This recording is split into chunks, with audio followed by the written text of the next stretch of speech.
existing commercial developments and your existing residential developments and where those new developments seem to be going, your new subdivision activity, for instance. And we'll talk about roadways, some of your major roadways and what TxDOT may have planned for you. In the third workshop, because the second workshop is going to cover a lot of ground, probably more than you guys have attention spans for on a Wednesday evening after you've been working all day. So I try to build some carryover in there for the third workshop. And we're going to get more, we're going to step back from the mapping a little bit and talk about some goals, some policies and actions, and I'll share with you how those are kind of common planning tools and how they're used to try and help you implement the plan.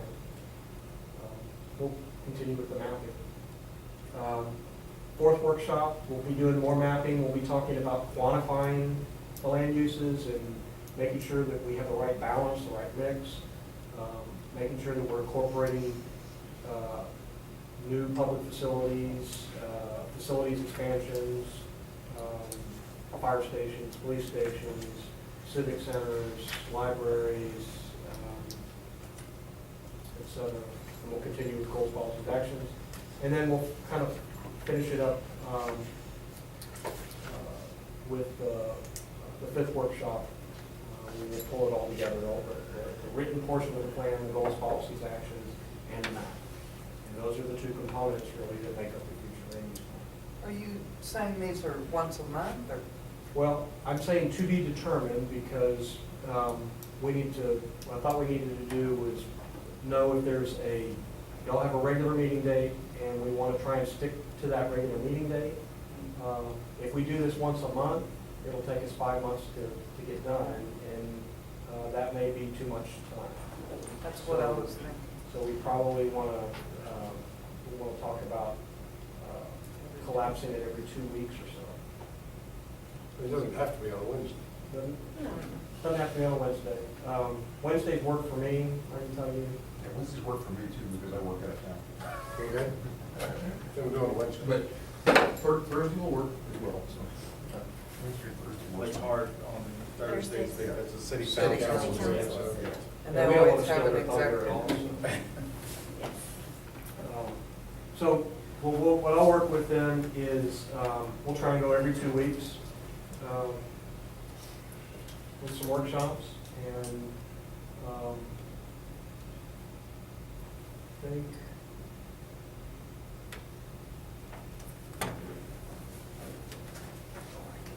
The 24th. so 2 weeks would be the 25th. I don't have time. Do the 24th.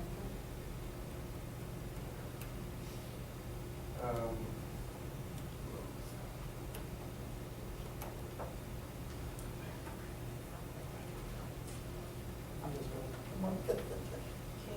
Good morning, Mark. Hey, Mark. Hey, Mark. 24th, maybe kind of hard for me too. What about the 23rd? It's on the 23rd, I'll be in Cancun or what? Canada. Yeah. North. What you're thinking. Let's look at your schedule. Well, he's going north when he's You're there. the one that's driving this right now. Yeah. So tell us what days you can You make. know, I'm thinking, because we want to be able to get with TxDOT and get information from them before I come back to you with the second one. If we broke our 2-week rule and went to 3 weeks and did it on the 1st of May, is that gonna work? And then we can kind of go, Well, I won't be here, but That'll work for me. yeah, if it works, I'm sorry, I'm coming back from Canada. It's getting another half day too. Yeah, that's That's first fine. is good. so let's go, we'll start with the 1st, and then we'll shoot for meeting 3 would be on the 15th, meeting 4 on the 29th. And we'll finalize, let's shoot for finalizing, this could be, let's shoot for the end of June, on the 26th or something like that. See see if we can do it quicker, but my experience is that A lot of work to do. that's a lot of work. And then you have text dot and stuff, I know. We learned Chris. that stuff. I want to recognize our council member Mario Morone.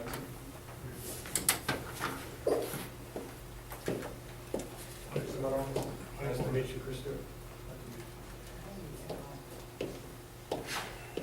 One of the other issues, just for the P and Z board to know, Cindy is always at your disposal, but if we need to get some more additional help, just please let me know, and we can assign one of the ladies, Okay. to make sure you get your documents or whatever. you Okay. need. No, Cindy's been super about getting stuff to me, so.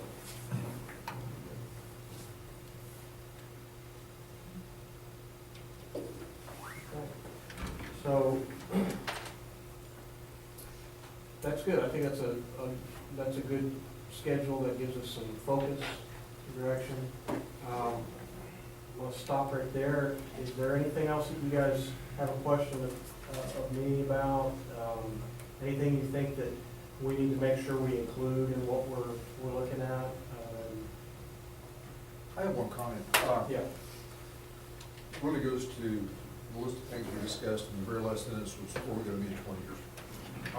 In earlier in the meeting, we talked about population growth and expansion related to the fort, and we'll probably have some of that related to Pearsall Shell Plate as well. But at some point in time, that goes away. And so we're probably going to have a contraction. And all of this camps for guys to stay in, and a lot of the food industry and whatnot that's going to build up during this play is going to go away.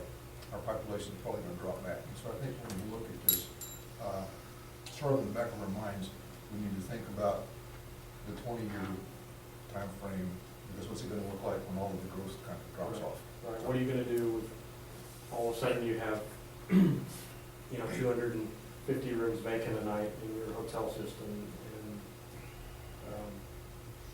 what's gonna be the next catalyst? That's what I think that we as, in the P and Z, and I know the city council is thinking about that too, what are we gonna do to sustain that after, we can't plan just for these. Right. That's why we're trying to see what other kind of avenues as far as tourism, as far as other businesses coming in, and more people living in the area that are trying to. We need That's a good point. to look at supporting sustainable business beyond the oil patch. I don't think we've seen the full, we've seen, the Eagle Ford is, to me, a two-stage benefit. Right now, we're seeing the benefit in sales tax, restaurants, gas stations, and migrant workers. As the oil companies get their management staff moved in, those are the people that will benefit the infrastructure of probably Wilson County more, but certainly Floresville as well. Those are the people that buy houses, they want to live on acreage. The permanent citizens that actually, and I don't think we've seen the boom on that yet. Not even close. I think we'll see it starting later on this year, maybe the middle of this year. Yeah. You don't see people like Baker Hughes build what they built on the However, 10-year run. It's gonna be temporary, Spurs exactly. is Spanico. Yeah. You know, and they're gonna leave to run one well, they have to leave 7 people behind. Right. So, And those people are going to live here. That's exactly. what I think. Those people are not going to rent a room, they're going to buy a house. Exactly. And that's what, that's where our growth is going to be. I'll do the floor. Okay, excellent. You have anything else, Chris, or? No, I think that's it. I appreciate the opportunity to talk to you guys, and I'm looking forward to it. I think, again, my goal here is help you guys create long-term value. And I think that goes to your question of what happens beyond Right. the Eagle Ford. And that's what we're gonna be thinking about for temporary versus permanent. That's a conflict, and it's gonna we're gonna have to play out those scenarios over the next several workshops, and what that's gonna look like. It's gonna happen. just otherwise, my only ground rules, no cussing, no fighting, no spitting, kind of, but, that's really the only ground rule. There are no dumb questions. There are no dumb questions, there are no stupid questions. I don't know the answer to everything, even though I tell my kids I do. So, you know, we'll just have open, honest discussions, and if there are things that I need to research, I'm happy to do it. That's part of what y'all are paying me to do, is help you answer your questions. So, ask tough questions, ask as many as you want, and I'm happy to be here as your resource. We have that in the minutes, because he didn't say no drinking. I saw.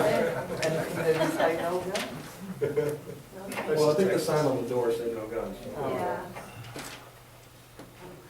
Thank you, Chris. I personally thought it was great. It was just a lot of work to do, a lot of thinking to do, a lot of, Good.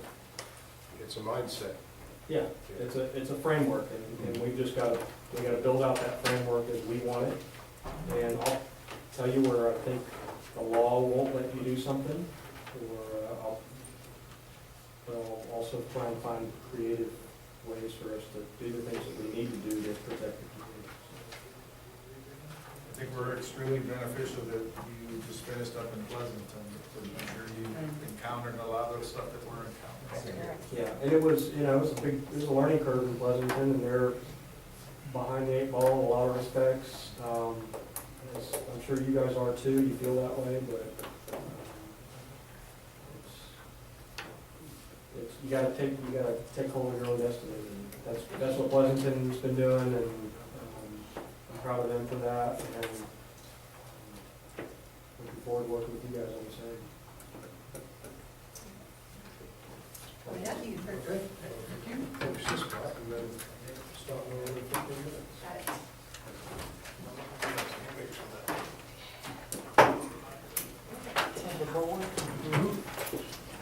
Because I'll forget some of it when I sleep tonight.